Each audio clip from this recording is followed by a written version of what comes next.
Hello दोस्तों।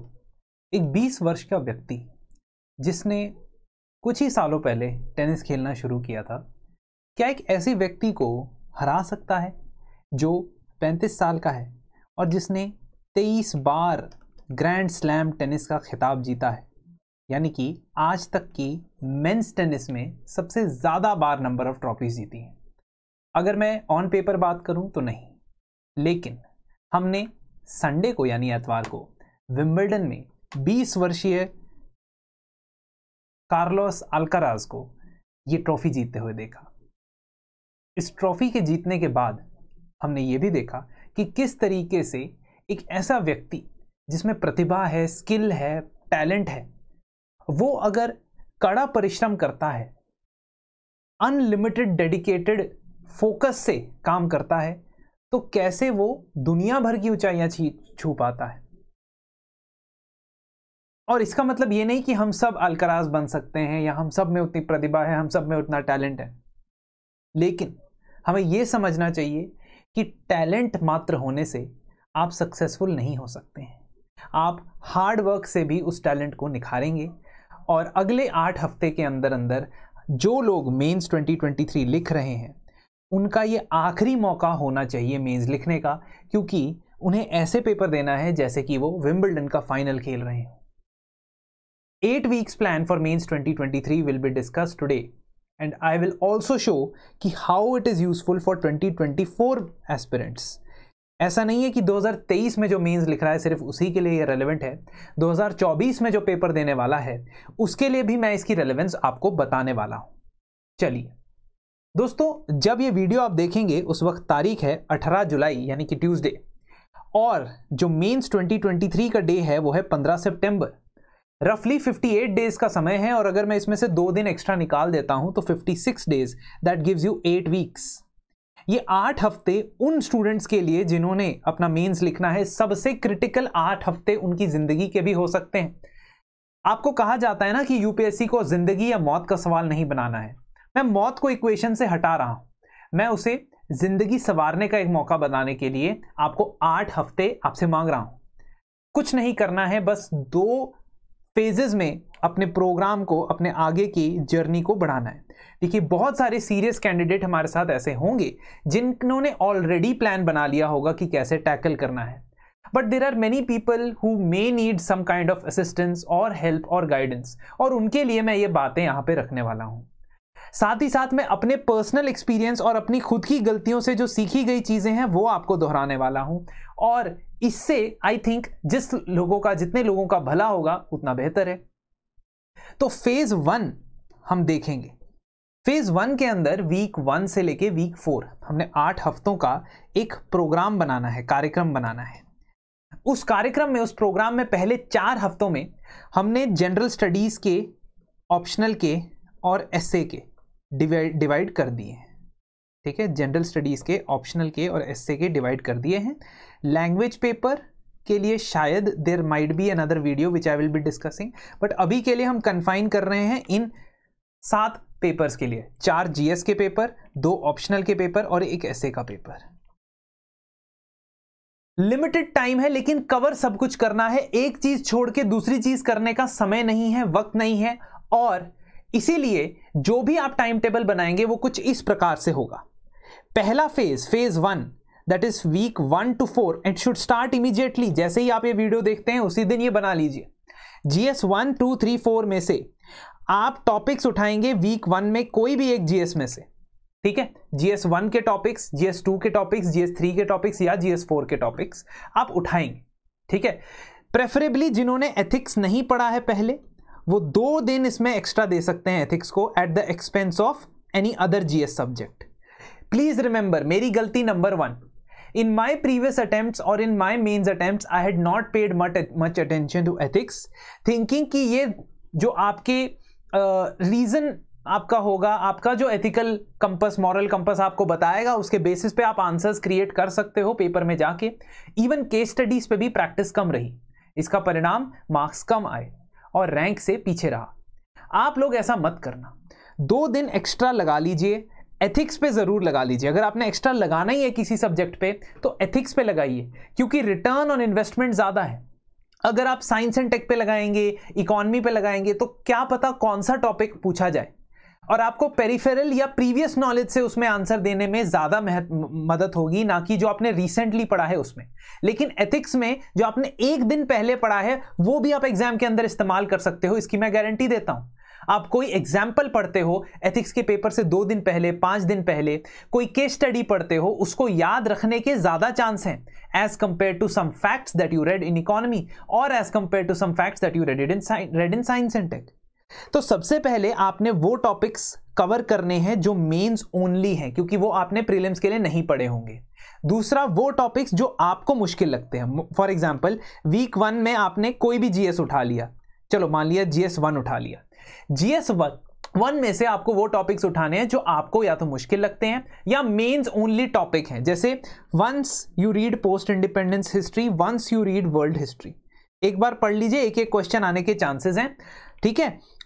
फिर second priority is to the one जो आपको डिफिकल्ट लगता है। फॉर एग्जांपल अगर आपको आर्ट एंड कल्चर डिफिकल्ट लगता है तो आप एक बार उसके जितने भी अभी तक कंटेंट है आपके पास वो पढ़ लीजिए, और वो टॉपिक्स जिसके अभी तक आपने नोट्स नहीं बनाए हैं, ये लास्ट कुछ दिन है जिसमें आप नोट्स में वैल्यू एडिशन कर सकते हो, because after that it's only about revision and writing the test.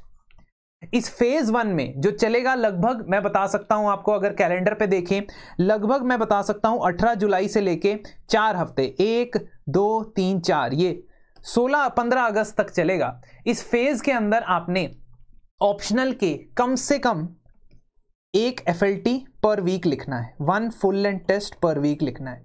Pin it down, note it down that what you have to do. अगर आपको नहीं डिसाइड होता है खुद से तो मैं आपको ट्राइड एंड टेस्टेड फॉर्मूले बताता हूं, ठीक है। 1 FLT पर वीक लिखना ही लिखना है, चाहे कुछ भी हो जाए। सामने आंधी है, तूफान है, लाइट नहीं है तो इमरजेंसी लाइट ले लो, लिखो, या तो 2 हाफ लेंथ टेस्ट लिखो या 1 FLT लिखो एक हफ्ते में। मिनिमम है ये, मिनिमम, मैक्सिमम तो कोई लिमिट नहीं है, बट मिनिमम इतना, ठीक है। 1 essay test every week, this is my dear friends non negotiable. जो टेस्ट बता रहा हूं लिखने के लिए वो नॉन नेगोशिएबल है।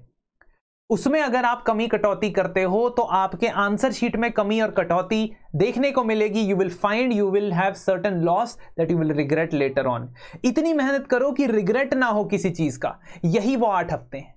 यही चीज हर हफ्ते रिपीट करनी है। जैसे पहले हफ्ते GS1 पढ़ा तो GS2, GS3, GS4 ऐसे पढ़ सकते हो, in any order you want, किसी भी ऑर्डर में पढ़ सकते हो, ये आपकी मर्जी है, ठीक है। जब ये कंप्लीट हो जाएगा आपके 1 FLT, जो आप क्या करोगे वीक 3 और वीक 4 में जाके, in week 3 and week 4 you can write 1 FLT of GS as well, minimum 1 FLT of GS as well. कोशिश क्या करनी है, और मैं ये बहुत ही दुख के साथ कह रहा हूं, मतलब ये मुश्किल काम है लेकिन करना है। जो GS पढ़ रहे हो उसके लैग पे टेस्ट दो। For example if you read GS1 in the first week, give the test of GS1 when you are reading GS2। Marks सिर्फ मैटर नहीं करते, मार्क्स डू नॉट मैटर कि आपके कितने मार्क्स आ रहे हैं। आपको यह सोचना है कि जब आप एग्जाम के अंदर बैठे होंगे, दोनों दिन आपको GS1 और GS2, सॉरी एक ही दिन आपको GS1 GS2 दोनों लिखने हैं। You have to write both the papers on one day, and if you write both the papers on one day, you should have the habit to switch कि GS1 से GS2, GS1 से GS2 से GS1, इस तरीके की switching होनी चाहिए। Plus जैसा कि हम आपको पढ़ाते हैं, बताते हैं कई बार कि कोई डिफाइंड साइलो नहीं है, सेगमेंट नहीं है कि GS1 की टॉपिक को GS2 में नहीं लिख सकते। इसी तरीके से आपने इसे प्लान करना है कि मान लीजिए पहले हफ्ते आपने GS1 पढ़ा, उसके एंड में जाके आप GS1 का टेस्ट दे, this is one method. Other method is कि आपने GS1 का जितना पढ़ा है अभी तक उसके बेसिस पे GS1 का टेस्ट पहले दे दो या GS2 का टेस्ट पहले दे दो, ठीक है। सो मिक्स एंड मैच करना है कि जब इस हफ्ते मैंने पूरा GS1 पढ़ा है फिर उसका टेस्ट दे रहा हूं। It may be comfortable at this point, but अगर अपने आपको और मुश्किल में डालना है तो 2 हाफ लेंथ टेस्ट करने हैं, एक GS1 का हाफ लेंथ टेस्ट और एक GS2 का हाफ लेंथ टेस्ट। एक जिसकी आपने बहुत अच्छे से प्रिपरेशन की है और दूसरा जिसको अभी रिसेंटली आपने नहीं पढ़ा है, क्योंकि जरूरी नहीं कि आपने जो रिसेंटली अभी पढ़ा है उसी से पेपर में भी आए। पुरानी यादों को ताजा करने की प्रैक्टिस आप टेस्ट में कर सकते हो। Do not hesitate from giving test at all. You write poor answers, you write substandard answer, that is okay. But if you do not write answer at all and just think about it, that is not okay. This mistake I have done and I have suffered. दोस्तों test series कोई भी join कर सकते हो, ठीक है, कोई भी test series already you must have joined, already you must be doing, but अभी तक अगर मान लीजिए आपने नहीं की है टेस्ट सीरीज ज्वाइन, तो एक आप 12 टेस्ट की सीरीज कर सकते हो, ठीक है, हमारे साथ। और हमारे यहाँ आपको डिस्काउंट एडिशनल यहाँ पे मिल जाएगा। ऑलरेडी जो हमारे इंटरव्यू अपीयर्ड कैंडिडेट्स होंगे तो उनको हो सकता है एडिशनल डिस्काउंट भी मिल जाए, बट अगर आप RAINA रैना कोड का इस्तेमाल करते हो तो इस पर आपको 10% एडिशनल डिस्काउंट मिल जाएगा। अराउंड 8000 के आसपास आपको टेस्ट सीरीज मिल जाएगी, जिसमें 12 टेस्ट होंगे। एस्से और एथिक्स की सेपरेटली क्लास होगी, 1 या 2 क्लासेस मिनिमम होगी, जिसमें आपको पूरे पेपर का अप्रोच बताया जाएगा। हर एक क्वेश्चन का वीडियो सोल्यूशन आपको मिलेगा, every question, and the model answer will be up to the point, ठीक है, जो आप कोर्स मटेरियल की तरह भी इस्तेमाल कर सकते हो, ठीक है। So if you are interested आप हमारी ईमेल आईडी पे जा सकते हो। खैर, पहला हफ्ता खत्म हुआ, दूसरे हफ्ते में जाएंगे, week 5 to week 8। This is when जो वो लास्ट स्प्रिंट में जो आपका लास्ट पुश होता है, लास्ट के 20 मीटर होते हैं 100 मीटर स्प्रिंट के, जिसमें आपने पूरी दुनिया जहान की ताकत लगा देनी है कम से कम 10 सितंबर तक, एटलीस्ट टिल 10 सितंबर, क्योंकि 15 से तो एग्जाम है।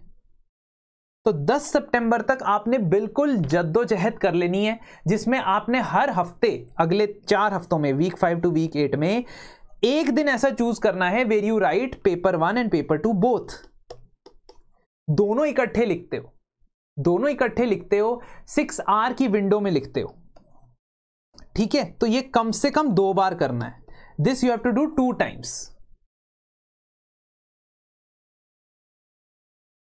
ठीक है। तो मान लीजिए GS1, GS2, GS3, GS4, आप कोई भी बीच में 2 संडे ऐसे निकालोगे जिसमें आप दोनों पेपर लिखोगे, ठीक है, with in the time span of 8 hours, ठीक है, मतलब 6 आवर्स होता है लेकिन 8 आवर्स के अंदर लिखोगे। ये बस 2 बार करना है।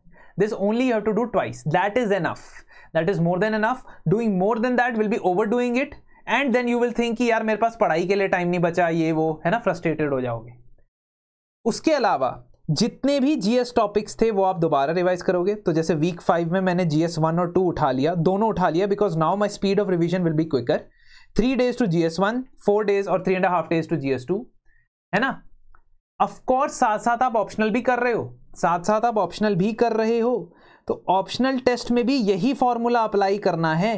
2 दिन आपने पेपर 1 पेपर 2 ऑप्शनल का देना है।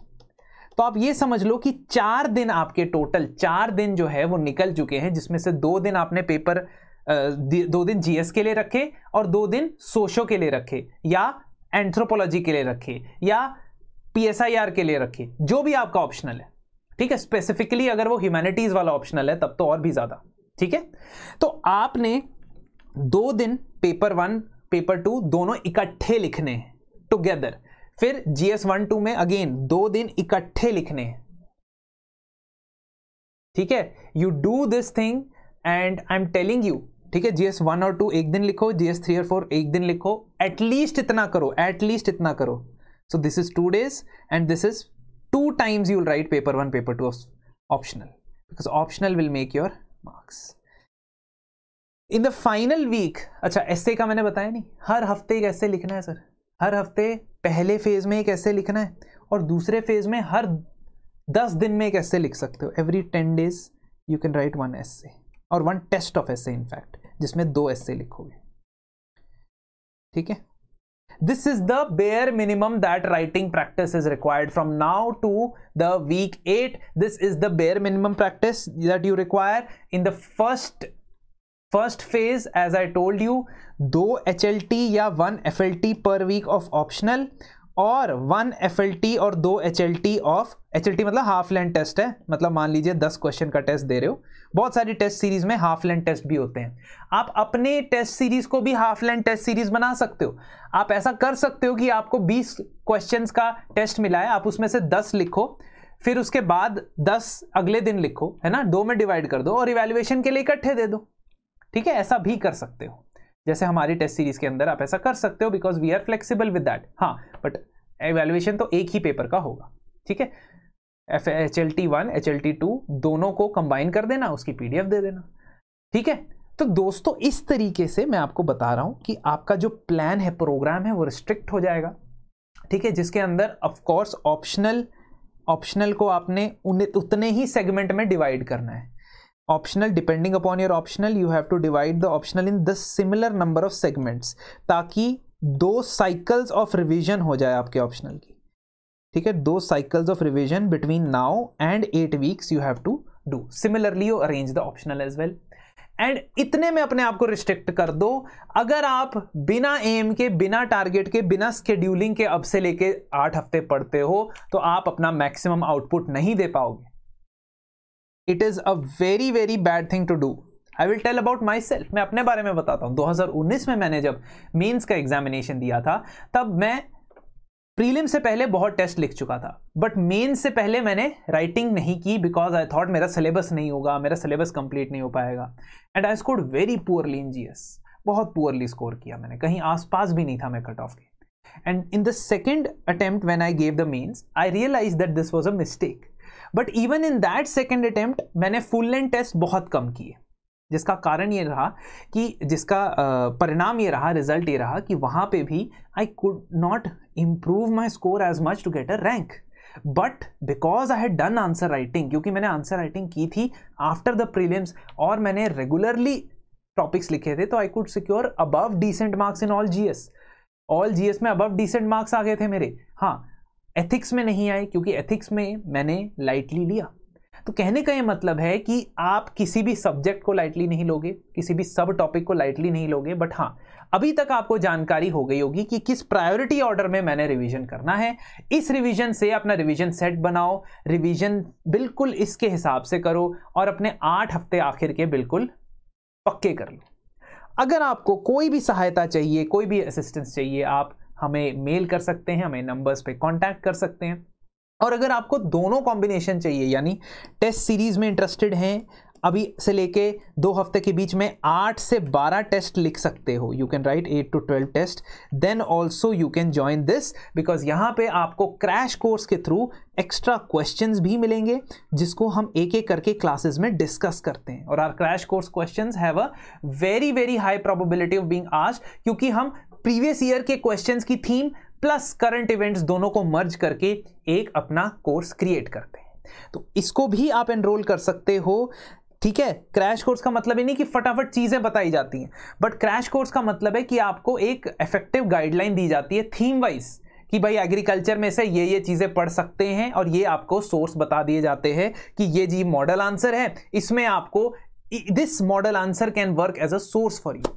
ठीक है, तो क्वेश्चन आंसर फॉर्मेट में पढ़ोगे, क्वेश्चन आंसर फॉर्मेट में सोचोगे मेंस के टाइम पे, तब काम आएगी बात। Otherwise it is just your reading, आप लिख पढ़ रहे हैं, आपके दिमाग में जा रहा है, लेकिन आप उसे आंसर के फॉर्मेट में नहीं लिख पा रहे। फाइनली 2024 वालों के लिए कैसे मदद करेगा, तो 2024 वाले इसी टाइमलाइन को, जो 2024 में पेपर देना चाहते हैं या देने वाले हैं, वो इसी टाइमलाइन को कब से कब तक फॉलो कर सकते हैं।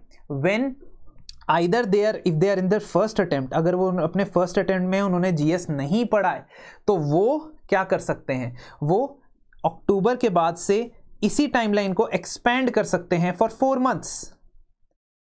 ठीक है, तो नवंबर, दिसंबर, जैन, फेब, इसी टाइमलाइन को एक्सपेंड कर दें, है ना। जो 4 हफ्ते हैं जहां पे, वहां 8 हफ्ते कर दें, और फेज 2 में भी 8 हफ्ते कर दें, 16 हफ्ते लगा लें।